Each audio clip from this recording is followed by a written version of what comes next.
You now tuned in to the Gumptown Podcast. I'm your boy Doug B. We ain't got nothing to talk about, but we got something to talk about. Let's go. Good people. Welcome back to the Gumptown Podcast, episode 83. I'm your boy Doug B. If you tuned in to this podcast, thank you for your time and your attention. I really appreciate you giving this podcast a shot. Today's guest is the founder and owner of Steel Defense Group, LLC. I'm looking forward to this conversation. I'm sure we'll all be inspired by his story. Let's chop it up with Isaiah Smith. Isaiah, how's it going, man? Man, I'm good. How you feeling? Glad to hear that, man. All is well on my end, too. First things first, thank you for taking time out of your schedule to chop it up with me a few minutes. I really appreciate it. Oh, yeah. You already know it's cool. It's cool. Yes, sir. Of course, we're here to talk about Steel Defense Group, LLC. But before we go there, let's get to know the man behind the brand. What's your story? Man, the story, I guess, man, it's all over the place, really, though. I guess I'm from Tennessee, a little town south of Nashville, Tennessee, so called Columbia, Tennessee in Murray County. Started out playing football, right? So I got really good at football, was able to sign D1 in the SEC. You know, everybody want to go SEC down south, so I picked Ole Miss over Alabama and Tennessee, which you look at it now, that would be really weird, but it was in 2007, 6 when I did that, and played football for a couple years, didn't vibe with it like that. I was like, man, nah, I'm good. So I joined the military, joined the National Guard, was full-time on and off for 10 years, right? Became an infantry officer because I wanted to lead troops and lead by example. And the rest is history, really. That's where I fell in love with guns. So that's where I created, Steel Defense Group. At first, it was actually called Steel Motivated Security. We're about to do a rebranding on March 11th, a couple Saturdays from now. We're going to do a rebranding from Steel Motivated Security to Steel Defense Group. Now, I'm still motivated, right? So I like to motivate people, and it's actually tattooed on my arm. But, I want to, move forward and sort of shed that. That's sort of like a gimmick. And I want to be more professional, like Steel Defense Group. That's a very strong name. So, we do security, firearms, and medical training. So that's pretty much it, the quick version of me. Yes, sir. Great story, man. So came from Tennessee, ended up going to Ole Miss. So what was that experience like being at that big PWI playing ball in the SEC? What was that experience like for you? Hey, it's Black History Month, right? So yeah. I had a lot of black folks that wasn't feeling that, and they still don't feel it to this day. Back when I went, I believe the state flag was still the rebel flag. They had just got rid of Colonel Reb, which is I don't know. Some people say he a slave owner, and all that type of stuff. So they got rid of him. They got rid of him, and then, we picked a new mascot. So it was cool. I had the time of my life, though, bro, because Ole Miss was the #1 party school while I was there. So, wow. It was either 1 or 2. We were ahead of everybody, Miami, everybody, and Ole Miss party now. Yeah. Yeah, look them up. I'm trying to tell you. Man, y'all down in the SIP cutting up, man. So, yes, sir. And to be honest with you, man, like you say you went there in 06. I'm an Alabama fan, man. And to be honest with you, at that point in time, Bama, we weren't hitting on that. So I understand why you made that decision, because Ole Miss was coming off the Eli Manning era, and Ole Miss was popping at that point in time. Ole Miss, we had Coach O, you know what I'm saying, before he went to LSU, but he struggled at Ole Miss, but he got all the recruits he wanted, man. We just didn't have that punch, man. We couldn't finish. But Alabama, I grew up an Alabama fan, man. I just wanted to be different. So I do a lot of things that's different. I picked Ole Miss because of the race and all that stuff. I wanted to be different. I picked infantry in the military because I want to be different. You know what I'm saying? I'm going to do everything very different, whether people like it or not. No doubt. You got to just live your life, man, and be happy with your decisions. It's not about pleasing everybody, because you please everybody, you're just going to end up miserable, because you're going to look back and be full of regret. So before we delve a little deeper into your story, I know you played at Ole Miss. I know you played with future Hall of Famer Patrick Willis. What was he like on the field? Was he really like that? I actually did not play with Patrick Willis. He graduated the year before me. Yeah, but he came around the program. So I played with Michael Orr, the Blind Side story, right? What was he So like on the I field? still had some Hall of Famers now on my squad. Right. Michael Orr cooler than a fan, man. Like for Okay. real, like good guy, down to earth. I was a true freshman when he was a junior. I ain't never had no problem with him. Me and him used to go practice against each other because he was the left tackle, and I Mhm. would play Mike linebacker and some strong side linebacker, so I was on his side. So I had to go against him a couple times. I lost quite a bit of those. I don't think I ever won one, but Yes, he's sir. hey, the guy is the truth now. Hey, appreciate your transparency and shoot. I saw Michael Orr on the field. So you missed Patrick Willis by a year. Okay, I close enough. Okay, so you missed him by a year. Ended up playing with Michael Orr. Cool, man. So Ole Miss was a great experience. And I did see on your website that you are a veteran on, which you've already talked about. I want to thank you for your service in the military, man. I really appreciate you fighting for our country. Oh, yes, sir. No problem. Oh, I got to give a shout out to Jacksonville State. Now, I ended up graduating from JSU, Jacksonville State. That's my school. Now, I'm an alumnus of that. I played there for a very short time, and then that's when I joined the military. So I Okay, forgot much to add respect. them in there. Okay, so what cultural differences did you notice between the two schools going to Ole Miss and Jacksonville State? Man, Jacksonville State is urban, bro. So Ole Miss got some urban in it. People don't believe it, but you got to remember who's about an hour north of Ole Miss is Memphis, right? hmm So we have a lot of Memphis students, and they bring it in Memphis with them. That's all I'm gonna say. It was cool. It was very cool, but Jacksonville State is ATL. That's Birmingham. You see what I'm saying? It's a little Yes, more sir. urban. And I lived life at Jacksonville State now. JSU, we cocky, bro. Gamecocks. Let's Much go. respect. Much respect, man. So more about your military career in the Air National Guard. You said you served 10 years? Yeah, it was 9.5. So you Uh-huh. round up, right? So 10. Yeah, I don't want to say 9.5. That take too long to say 10. Oh, no, I'm no gonna, worries, man. Yeah, again, I'm thank gonna you say for 10. no worries, man. And again, thank you for your service, man. So I want to ask you, what Sure. was your most memorable duty station and why? So in the guard, you really don't have duty stations. So I'm gonna tell you my unit. Okay. My most memorable unit. Ooh, I might get in trouble though. Let me hold up. Just don't drop no names. Just keep it general as I, possible. my most memorable unit. I ain't gonna lie. It was the 1151st Engineer Company. hmm That is the platoon I took to war. We went to Afghanistan. Okay.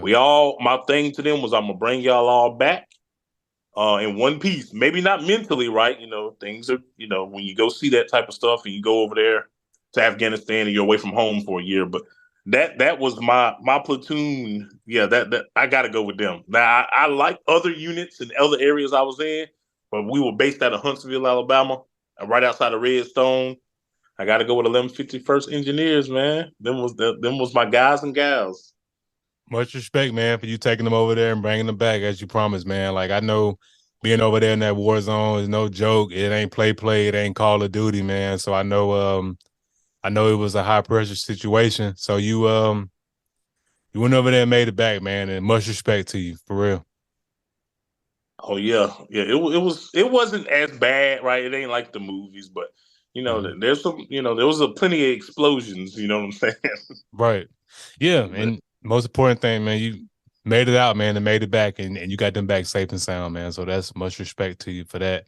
So cool, man. So we got to know you a little better, man. You got a great story. You went to Ole Miss, Jacksonville State, joined the military. Now we can talk about Steel Defense Group LLC. So what exactly do you got going on over there, products and services wise? so products and services. Man, I've always been a lover of firearms due to the military, right? But the key component was I wanted to teach women and preferably black women. I'm gonna say it. It is what it is, right? The guys, it's Right. hard to get them to come to class because we as black men are macho, right? We don't want to be taught nothing. We want to learn on our own or be taught by a certain group. hmm Women, they're very open and they'll let you know, I don't know how to shoot a gun. I ain't shot. I taught a class this past weekend in Montgomery at Montgomery Indoor Shooting Complex right there off Carmichael, off exit 6. And I was asking around the room, when's the last time you shot? When's the last time you shot? One of them said 10 years. One of them said 3. And the average in there was about 5. That's too long. Shooting is a perishable skill. So back in 2018, when I first started in Tennessee, under another name, but still me, it was always women. Women, go train the woman, train her. She can bring the guys out. I hate to say it like that, but you get women in your class, they're going to bring the guys eventually because the guy that's what guys do, right? Mm-hmm. So it's a recruiting tactic, really. Hey, okay, I have some pretty women in my class. Y'all are going to ask me when the next class is, and I'm going to say when it is, and y'all going to start to show up. Whatever it takes to train the black community, basically. Mm-hmm. So that's where it comes from, man.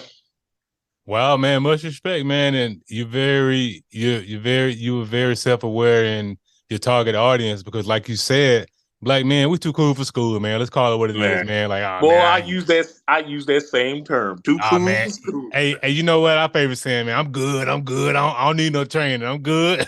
Man, can't hit the broadside of a barn, brother. I'm trying to tell you. Right, spot on. So I like the way you did that, and like women coming in, being willing to being taught, and it reminds me of the club when we were back in college. If you wanted to get the guys to the party, you had to get the pretty girls there first. So you are using that same mindset with the gun lessons, man. Smart, you're a but genius, man. I fools with it. but guess what? It's still not working like it should It'll eventually because pay off. I done taught like say I done taught I don't lost count. I need to recount. So it's over. Say I'm around it. It's over Mm-hmm. 250 people, right? I done counted Mm-hmm. or taught. I'm gonna give you some percentages. 96%, maybe 97% are women out of 250. So that means not many guys got the message. Wow. And out of that, 98% are women of color. That means black, Hispanic, or whatever, women of color. Mm-hmm. So women are going to go to who they feel comfortable with, right? They're not, like I've had people wait a long time to get into class. As far as when I like at one point I had stopped doing them for a little while. They were waiting because they didn't want to go to other people. If you get what I'm saying. Right. Yeah. So you go to who you're comfortable. You go to your own kind. A lot of times, there's a reason why I don't get as many, other races because they're going to their kind, their people, right? And that's okay. There's nothing wrong with that. Right. Wow, man. Well, hey, even the fact that you are educating black women on firearms, how to protect themselves, that's dope in itself because they need that training because there's a lot of weird stuff going on out here and they need to be prepared, for Yep. weirdos when they try it. They need to have the iron on them and be ready to pull that trigger, man. So much respect to you for educating them, man. I'm glad that they're showing up at the numbers that they're showing up because a lot of stuff going on out here, man. You already know where I'm going with that. Uh, yeah, it's a whole lot of stuff. So we don't only teach firearms. So I used to only teach firearms, right? Mm-hmm. So I taught you how to put a hole in something, to keep it non-graphic. I Right. taught you how to put a hole in something, but I never taught you how to plug the hole, which is heal it, right? So I only taught you one aspect of it. Mm-hmm. I need and home defense. So I teach home defense instead of just shooting. So it's a broad spectrum, setting up a plan, how to defend your home. I also teach you how to wound pack, stop the bleed. So you stop the bleed, you can save people's lives. So I'm trying to become more instead of on the I don't want to say offensive on the delivery side to reeling it back in and trying to heal folks. So if I could teach you how to put a hole in something, I need to teach you how to pack it and heal it. That made sense. The yin and the yang, basically just showing them both sides of the spectrum. Like, I definitely understand where you're coming from. Like, hey, I'm gonna show you how to cause damage, but I'm gonna show you how to, heal the damage or heal the wound. So yeah, that's amazing, man. That you have that self awareness to teach a class to teach the full spectrum of it, man. That's dope.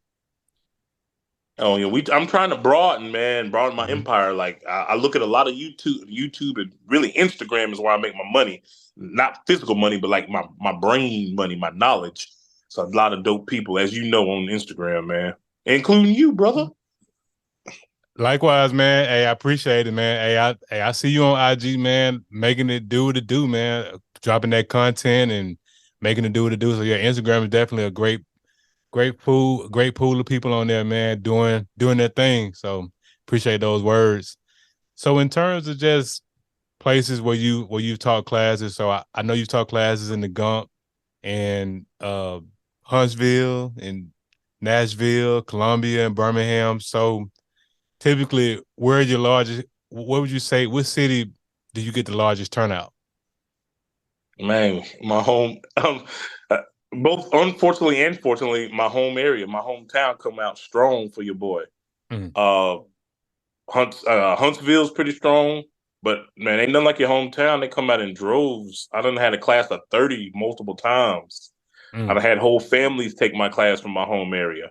I done about trained everybody in my home area, and I'm still training. I'm gonna still do it, you know. Uh, but Alabama show love too, because I ain't lived at home, truly lived at home since high school. I made a pit stop a couple years ago, but I left, I left rather quickly as far as like a year later. But you know, they gon' man, people can feel your energy. So if they feel your energy, your positivity, they're gonna come to your class regardless. I don't really recruit no more. People, I get a lot of referrals. I don't recruit. I don't advertise really, other than what I put on Instagram. I don't like really seek you out because I know you're gonna come regardless once you see how I do things. Or if your friend took the class and because most of the time it's a she's gonna tell Mhm. you how great it was and you're gonna sign up too. Yes, sir. It makes perfect sense, man. And the fact that, and it's even cooler that you getting those large turnouts in your hometown, because a lot of times where you from, you don't get that love that you would expect. But the fact that you getting a large turnout back at the crib, man, that shows just your character. And like you said, people feel your energy, man. So you a hometown hero up there in the Nashville area, man. That's dope. Man, it's been a struggle. I'm gonna just say that. I get large numbers, but they should be 8 times as large to be honest. But it's cool, because it's like what you said, man. It's hard to get love in your hometown. They show love, but certain groups show love. But I still love everybody back home in C-Town. It's all good. Yes, sir. No doubt, man. That's dope. So we could transition over into the next portion. Whenever I have entrepreneurs like yourself on the platform, I like to talk about three things: the aha moment, action, and audacity.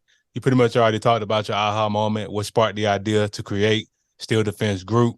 So from the time you had your aha moment to create this company, how long did it take you to take action towards creating a logo and getting started in business? Man, I had the aha moment way back when. I probably had the aha moment in college when I'm like 20, 21. I Mm, didn't create the group until say I was in college in 2000, say 10, 11. So around that time I really wanted to do it. I didn't have no money, I didn't know where to go. I was just getting started in the military too. I actually didn't start the thing till like 8 years later. Um, when I was a little more established, and even then it was on a whim. Somebody motivated me, and I said, "I'm gonna do it." And I created an LLC. I got with LegalZoom. Never get with LegalZoom. I'm sorry, but you can do this stuff on your own. I okay. went with LegalZoom because it was quick. They turned their LLC around. I made my own logo. It was terrible. Then I got with my friend, my homegirl from college, Jalissa Cook. Shout out to Jalissa Cook in Broadcast and Beauty. She's a publicist, so she was like, we're gonna revamp this whole image you got."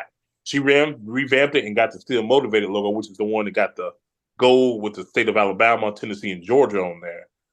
Everybody loved that logo. We sold shirts, and then it just took off from there. Really, uh, it took a long time before I started the LLC, and then tax wise, I ain't gonna talk about that. I did terrible. So you better hire a tax professional if you really gonna do a business. Don't try to do it yourself because you're gonna mess up and you're gonna miss out. Just being real. Mhm. Appreciate your transparency, man. So you had your idea way back in college and then took a few years. But hey, the most important thing is you got it done. It ain't how long it takes. The fact that you went from idea to actually putting action behind it, which leads to my last portion, man. So in between those two things, the aha moment and action, it's that bridge that I like to call audacity. It takes audacity to step out there and get started. Who or what gave you that courage, that audacity to get started in business? Man, I want to say just me. I'm a super confident person. Like, of course, like I see other, firearms people. Um, really, it was me along with a bunch of other people. Well, but I had to ultimately say to myself, like, I can be like that, or I can be better than that. And I just said, forget it. We just gonna do it. We just gonna do it, whether I fail or not. We just gonna do it. I had encouragement from so many people. I don't even want to call people out because I'm gonna miss somebody. And then I looked in the mirror and said, "Hey, man, I'm gonna get this done." I got it done, and I burned a lot of money and messed up a lot of things. But I learned. So when I opened up this second LLC, everything's smooth because I learned from the first time what not to do. So I didn't need much help at all. I just did it in like 2 days. I just opened up everything, registered everything, and knew exactly what to do. So sometimes you got to take them lumps when you're young in entrepreneurship. Mm-hmm. Uh, and then if you rebrand, basically you're gonna start a new LLC, rebrand or start an incorporation or whatever. Then you're gonna be A1. Just take them lumps your first time. It ain't gonna be right. Just keep pushing. Yes, sir. Much respect to you, man, for giving yourself that audacity because confidence is key. A lot of people underestimate the power of confidence, but shoot, man, I can hear it in your voice, man. Like you didn't. I kind of figured you were gonna say, "Hey, man, I gave myself the audacity," and you kind of confirmed it, man. Like I could tell, like, man, you very confident, and that's dope. Like, and that's what it's all about. Like knowing that, hey, I'm good enough, I belong, I deserve, and I expect to get in this thing and do well. Sound like you had those thoughts to yourself from the jump. Yes, sir. I tell people, man, my Instagram handle used to be confident, cocky, cool, like a play on TLC. I Yeah. said I am that guy when it comes to confidence, borderline cocky, but I try not to go that route. But Mhm. it's super. I'm super confident now, boy. I'll be overconfident sometimes too. I ain't gonna Man, it's all lie. good, man. Just knowing that you belong, man. Like, where would you say you got that from? That confidence. Where did that come from? Man, when I was a kid, playing Pop Warner football, people saying I wasn't gonna be, good. So I showed them. I went to the SEC. I became a ranked player in the nation. All that type of stuff. All because people doubted me. So when you doubt me, I just take it to a whole nother level, man. Like for real. I'm gonna try to step on your throat as far as like let you feel like how good I really am. Hey, Yes, so when sir. people say you ain't gonna do nothing this, I'm like, man, you gotta make the biggest mistake of y'all life. I'm gonna go do it plus some. Hey, pressure either bust pipes or make diamonds. It sound like you choose to make diamonds every time. Man, I'm trying to. I don't have my pipes busted before, but I just wrap them up and keep on going, man. For sure. Much respect, man. Yes, sir. So let's talk about vision, man. So Still Defense Group LLC has done great things. I know great things are coming down the pipeline, which leads to my next portion, vision. What are your short-term and long-term goals for the business? Man, short term is to keep educating. Long term to keep educating, but really short term is just keep getting the word out, man. Like we done helped assist in creating a black gun club here in Montgomery. If you didn't know, we got a black gun club, um, Capital City Gun Club. It's a black gun club, and we're headquartered at the Montgomery shooting range, indoor shooting complex. So just to keep bringing that positivity, because as black people, black men especially in Montgomery, you look on the news and stuff, it's gun violence because people ain't educated. So to continue to educate people is short term and long term. But long term is to open my own gun range or open my own tactical store and have my own classes, my own everything, and I'll, share the love with other gun ranges, but I want to be the premier teacher wherever I am. I could be in New York, California, Florida, wherever I'm at. I feel like I'm gonna be the best. So that's ultimately what I'm trying to do. Yes, sir. Those are some great goals, both short-term and long-term, and I have no doubt you'll make them come to fruition. Oh yeah, may take a while, but I'm gonna get there. No doubt, no doubt. So as we wrap up the podcast, I want to ask $1 million question. I started this podcast to highlight the greatness of Montgomery, whether you were born here or lived here for a significant period of your life, be it military or college. You coming to Montgomery by way of military. I want to ask you, man, what do you appreciate the most about the city? Man, the blackness. Being real, like it's a urban city, man. Like it is civil rights era city. You know what I'm saying? Like Birmingham, Memphis, Atlanta. I appreciate the museums that's around here. Like I go to them. I've been to most of them. They powerful now. There's some rich culture and history in this city, and I love it. Yes, sir. Good stuff, man. Powerful stuff. So how can people connect with you, Isaiah? What are your social media handles and website? Man, we're gonna start with Instagram. So me personally, you can go to still.motivated.security. You're gonna have to spell it all out because they done tampered with it where if you do anything violent or gun related, they make you type out the whole thing, so it was hard to get to us. But still.motivated.security is me. Just type in Still Defense Group, and then I'll pop up on Instagram. If you type in Still Defense Group on Facebook, pops right back up. Still Motivated. Google Still Motivated Security.com. My website will pop up. I got a link tree out there somewhere as well on my Instagram. That's the easiest way to go. Instagram is where I thrive. Go to Instagram and click my link tree. So go to Still Motivated Security. Click the link tree on Instagram, and that'll bring you up. That'll bring everything up. So it's easier to do it that way. Yes, sir. And of course, I'll put all of the information in the description of the episode. Hey, Isaiah, thanks again for the conversation, man. I really appreciate you. All right. Appreciate you too, bro. Yes, sir. Good people, that concludes another dope episode of the Gumptown Podcast. In the meantime, in between time, y'all know what to do. Be blessed, be safe, but most importantly, have the audacity to be you. Gone.